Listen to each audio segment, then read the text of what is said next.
존 칼빈의 이사야 1장 주석을 통해 개혁신앙의 도리를 생각하도록 하겠습니다. 존 칼빈의 이사야 1장 주석은 그의 신학적 방법론과 성경 해석의 깊이를 잘 보여줍니다. 그는 단순히 구절을 해설하는 것을 넘어 구속사적 관점을 통해 이사야의 예언을 하나님 나라의 진전이라는 더 큰 틀 안에서 이해합니다. 칼빈에게 이사야 1장은 1차적으로 유다 백성에게 주어진 심판의 메시지이지만 궁극적으로는 그리스도를 통한 구원의 약속을 예고하며 모든 시대를 위한 영적 교훈을 담고 있습니다. 칼빈의 이사야서 1장 주석은 당시 이스라엘 백성, 곧 유다와 예루살렘의 영적 배신과 형식적인 신앙을 준엄하게 비판하며 이를 통해 참된 개혁 신앙의 도리와 신앙 자세를 강력하게 제시합니다. 이 주석은 단순히 고대 이스라엘에 대한 해석을 넘어 종교 개혁 시대의 교회가 회복해야 할 본질적인 진리와 성도의 삶의 태도를 명확히 보여줍니다. 첫 단락인 이사야 1장 1에서 9절입니다. 이사야 서론으로서 심판의 필연성을 보여줍니다. 1절에서 2절 상반절은 예언의 권위와 청중을 보여줍니다. 칼빈은 이사야 1장 1절의 제목을 통해 이 예언의 권위가 하나님께 있음을 강조합니다. 아모스의 아들 이사야가 유다와 예루살렘에 관한 묵시라는 말은 단순한 인간의 말이 아닌 하나님의 계시로서 무오한 진리임을 선언합니다. 이어지는 1장 2절 상반절에서 하나님께서 하늘과 땅을 증인으로 부르시는 행위는 유다 백성의 죄가 얼마나 심각하고 만천하에 드러난 패역인지를 보여줍니다. 이사야의 메시지는 특정 시간과 장소를 넘어 하나님과 언약을 맺은 백성 전체에게 선포되는 보편적 진리입니다. 1장 2절 하반절 물결표 3절은 패역한 자녀들에 대한 하나님의 탄식을 보여줍니다. 이 구절에서 칼빈은 하나님의 탄식을 통해 언약 백성의 배신을 부각합니다. 하나님은 이스라엘을 자녀로 삼으시고 양육하셨지만 그들은 오히려 하나님을 거역했습니다. 칼빈은 여기서 인간의 완전한 타락 교리를 암시하며 피조물인 소나 나귀조차도 주인을 아는데 하나님의 특별한 은혜를 받은 이스라엘이 그분을 알지 못하고 떠난 것은 가장 부끄러운 배신이라고 해설합니다. 이는 인간의 죄가 무지함이 아니라 고의적인 패역임을 분명히 합니다. 1장 4에서 9절은 죄악의 전염성과 심판의 확정을 보여줍니다. 칼빈은 유다 백성의 죄악이 마치 문둥병처럼 온몸에 퍼져 치료가 불가능한 상태라고 비유합니다. 4절이 슬프다. 범죄한 나라요. 허물진 백성이요. 행악의 종자요. 패역한 자식이로다. 는 그들의 죄악이 개인적인 일탈이 아닌 국가적이고 구조적인 타락임을 지적합니다. 그들은 하나님을 멀리하고 멸시하여 이스라엘의 거룩하신 이를 노엽게 했습니다. 구속사적 관점에서 7에서 9절의 심판 묘사는 단순한 재난이 아닙니다. 바벨론 포로와 같은 역사적 사건들은 하나님 나라의 질서 회복을 위한 징계입니다. 칼빈은 9절이 남은 자 개념에 주목합니다. 만군의 여호와께서 우리를 위하여 남은 자를 조금 남겨두지 아니하셨다면 우리가 소돔 같고 고모라 같았으리로다. 는 9절은 심판 중에서도 하나님의 긍휼과 은혜가 여전히 남아있음을 보여줍니다. 이 남은 자 사상은 구속사의 핵심으로서 궁극적으로 메시아를 통해 완성될 새로운 언약 백성을 예표합니다. 칼빈은 이사야 1장의 시작을 하나님의 절대 주권과 인간의 배은망덕이라는 개혁 신앙의 핵심 주제로 풀어냅니다. 이사야 1장 2에서 3절에서 하나님은 하늘아 들으라 땅이여 귀를 기울이라 고 외치시며 그의 백성이 짐승보다도 못한 배은망덕함을 질타하십니다. 칼빈은 이 구절을 통해 하나님의 절대적인 통치권을 강조합니다. 하나님은 주인이시며 인간은 그가 기르신 자녀이자 종입니다. 개혁신앙의 하나님 중심 사상은 여기서부터 시작됩니다. 모든 것은 하나님으로부터 나왔고 그의 영광을 위해 존재합니다. 이스라엘의 죄악은 단순히 율법을 어긴 행위가 아니라 창조주이자 구원자이신 하나님을 알지 못하고 버린 죄, 곧 근본적인 불신앙이며 배반으로 규정됩니다.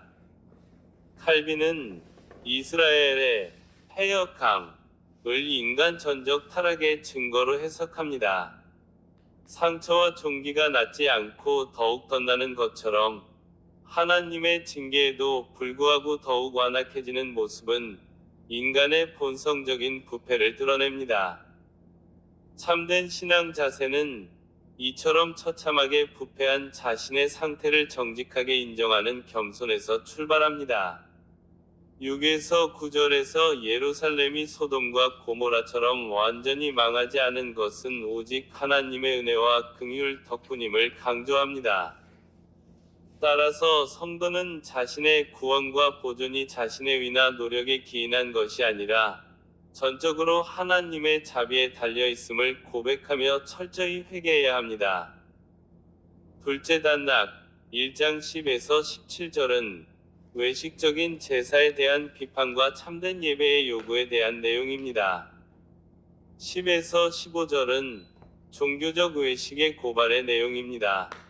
칼빈은 10절에서 유다의 지도자들을 소돔의 관원과 고모라의 백성이라고 비유한 이사야의 준엄한 고발을 해설합니다. 이는 그들의 도덕적 타락이 마치 악명 높은 도시들처럼 극단적이었음을 보여줍니다. 이어지는 1장 11에서 15절에서 하나님께서 제사, 분향, 절기를 싫어하시고 가증히 여기신다. 는 선언은 칼빈 주석의 핵심 중 하나입니다. 칼빈은 이 구절을 통해 행위와 마음의 불일치를 비판합니다. 제사와 의식은 그 자체로 거룩한 것이지만 내면의 정결함과 믿음 없이 형식적으로만 행해질 때 하나님 나라의 왕이신 하나님께는 무의미한 껍데기가 됩니다. 하나님은 짐승의 피가 아닌 순종의 마음과 위로운 행위를 원하십니다. 이는 신약 시대에 와서 그리스도의 십자가를 통해 영과 진리로 드리는 예배로 완성될 참된 예배의 원리를 구약에서부터 예비하는 구속사적 연결고리를 형성합니다. 16에서 17절은 참된 회개와 순종의 명령의 내용입니다. 하나님은 외식적인 행위를 거부하신 후 참된 회개의 길을 제시하십니다.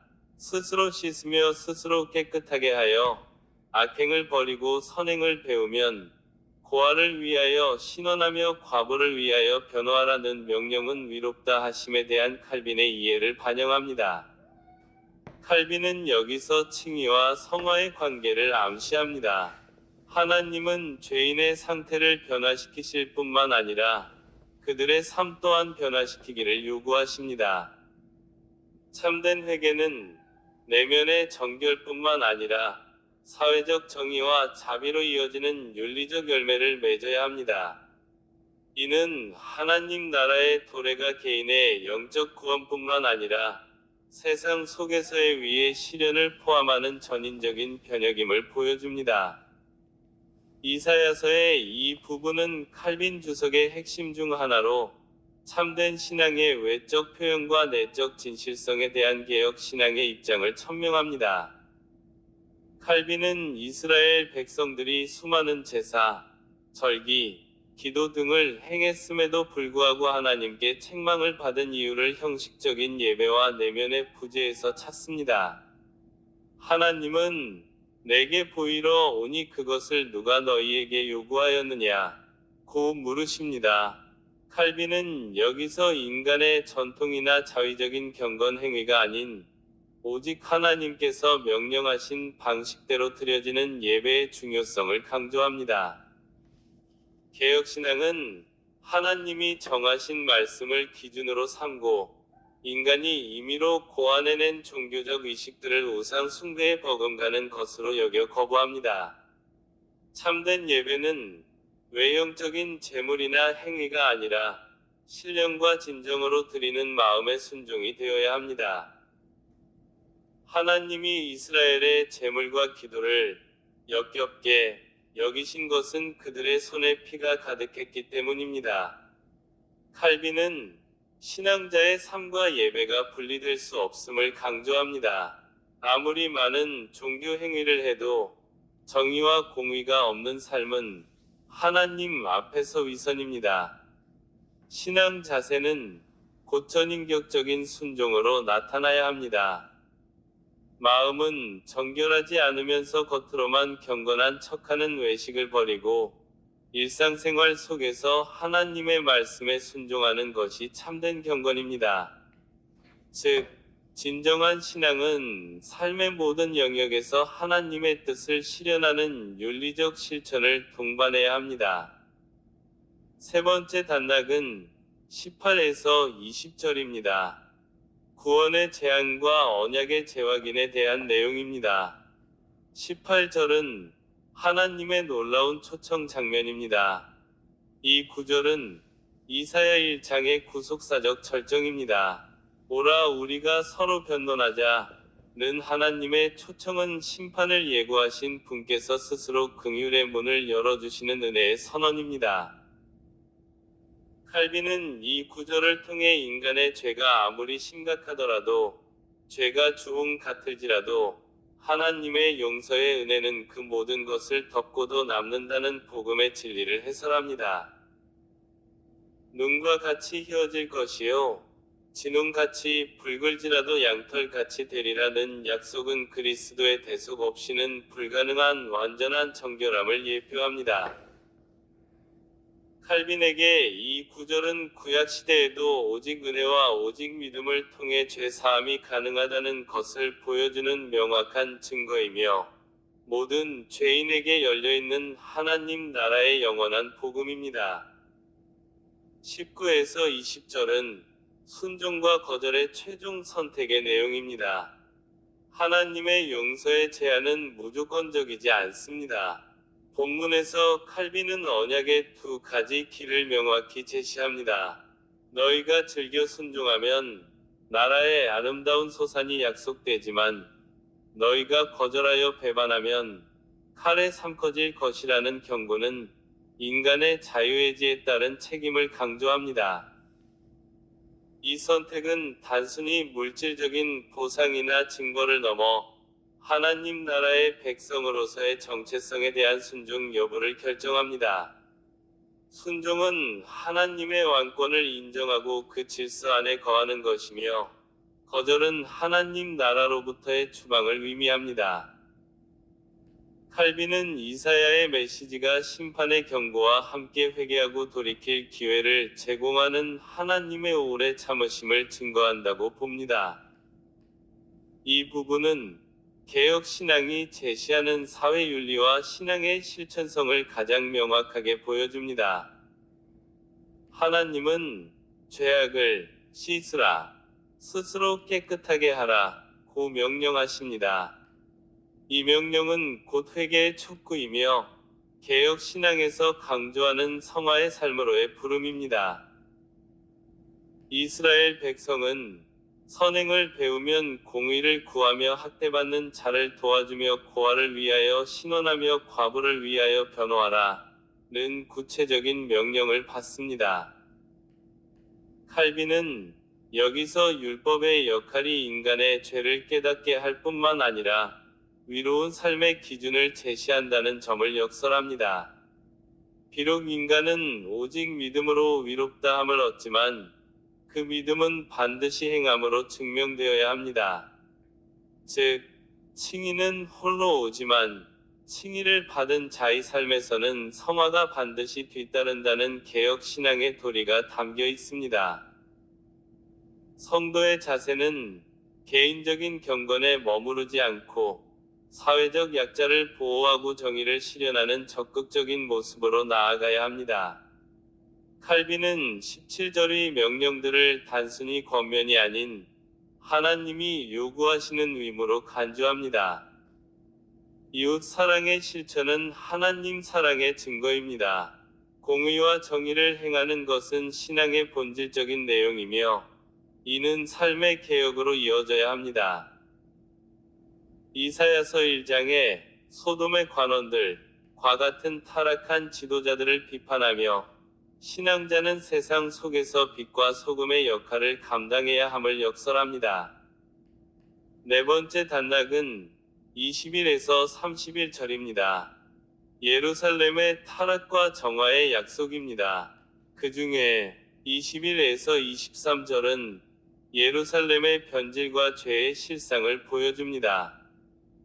칼빈은 한때 신실하던 성읍 예루살렘이 창기가 되었다는 탄식을 통해 교회와 국가가 타락했을 때 겪는 영적 배신의 깊이를 해설합니다. 순수한 은이 찌꺼기가 되고 포도주에 물이 섞인 것처럼 예루살렘은 위를 잃고 불의와 탐욕으로 가득 찼습니다.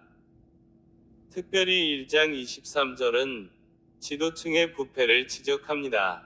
내 고관들은 패역하여 도둑과 짝하며 다 뇌물을 사랑하며 예물을 구하며 고아를 위하여 신원하지 아니하며 과부의 송사를 수리하지 아니하는도다. 칼빈은 이러한 사회적 불의를 하나님 나라의 근본적인 훼손으로 간주합니다. 정의와 자비의 실종은 종교적 외식과 함께 하나님께서 가장 미워하시는 죄악이며 이는 하나님의 강력한 심판을 불러일으키는 직접적인 원인이 됩니다. 24에서 28절은 정화를 통한 회복과 구속의 약속을 언급입니다. 이러한 극심한 타락 이후 하나님은 심판을 통해 정화 과정을 약속하십니다. 25절이 내가 내 손을 내게 돌려 내 찌꺼기를 잿물로 씻듯이 제거하며 내 혼합물을 다 제하여 버리고 는 하나님의 심판이 멸망이 아닌 언약 백성을 회복시키기 위한 수단임을 보여줍니다. 이는 구속사에서 필수적인 과정으로 그리스도의 오심을 위해 순수한 신앙 공동체를 준비시키는 작업입니다. 칼빈은 심판 후 예루살렘이 다시 의의 성읍, 신실한 곳이 될 것이라는 약속을 메시아 시대의 도래와 연결합니다. 이 회복은 단순히 옛 왕조의 복원이 아니라 새로운 언약 안에서 이루어질 영적, 도덕적 갱신입니다. 27절이 시온은 정의로 구속함을 받고 그 돌아온 자는 공의로 구속함을 받으리라는 말씀은 구속의 궁극적인 주체가 정의와 공의로 오신 하나님이심을 강조하며 이는 그리스도의 위를 통한 구원을 미리 보여줍니다. 29에서 31절은 우상 숭배자들의 멸망을 보여줍니다.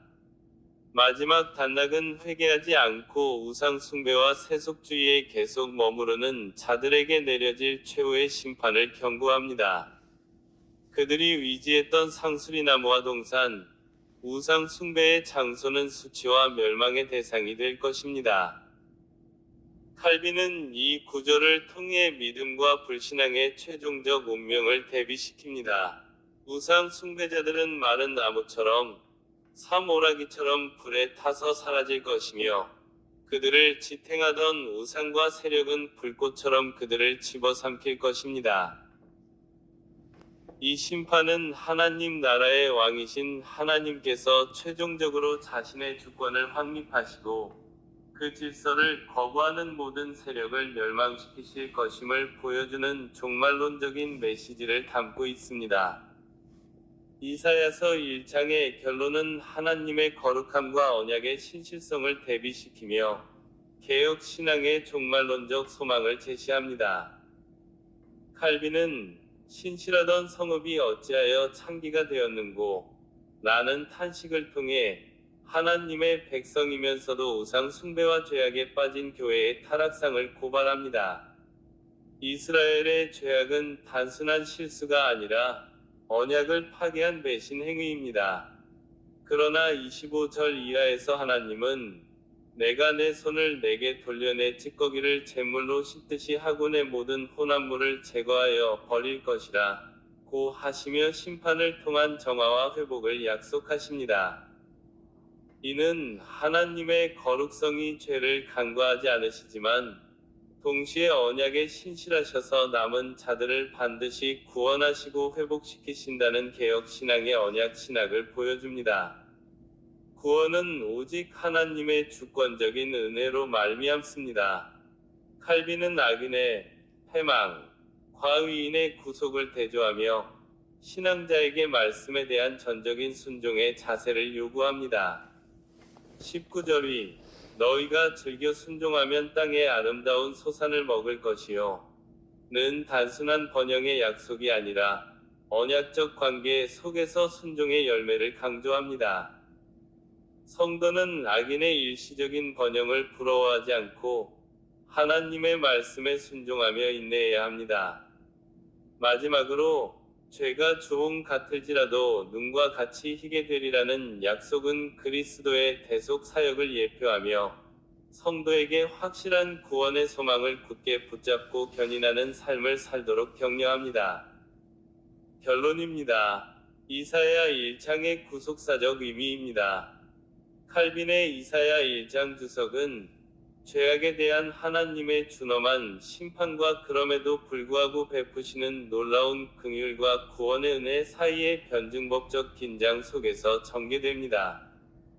이사야 1장은 하나님 나라의 파괴, 타락과 재건, 정화와 구속 과정을 예언합니다.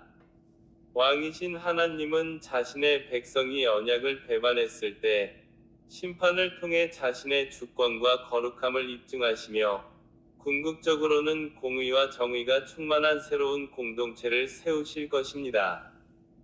이 장은 그리스도의 사역을 예비합니다. 완전한 용서의 약속, 정의로운 구속의 약속은 오직 그리스도의 십자가 대속을 통해 문자 그대로 성취될 수 있습니다. 유다 백성의 회복은 메시아를 통한 교회, 새 이스라엘의 영적 회복을 예표하며 심판 속에서 남겨진 남은 자는 그리스도를 믿어 구원받을 모든 세대의 신자 공동체의 원형이 됩니다. 칼빈에게 이사야 1장은 구약의 복음서이며 모든 시대의 교회가 외식적인 종교를 버리고 참된 회개와 사회적 정의를 실천함으로써 하나님 나라의 도래를 준비해야 할 영원한 교훈을 담고 있습니다. 이처럼 칼빈의 이사야 1장 주석은 하나님 주권, 성경 권위, 믿음과 행위의 일치, 영적 예배, 사회정의 실천이라는 개혁 신앙의 핵심 도리들을 구체적으로 설명하며 성도들에게 외식이 아닌 진실한 내면의 경건과 삶을 통한 전적인 순종의 자세를 촉구하고 있습니다. 감사합니다.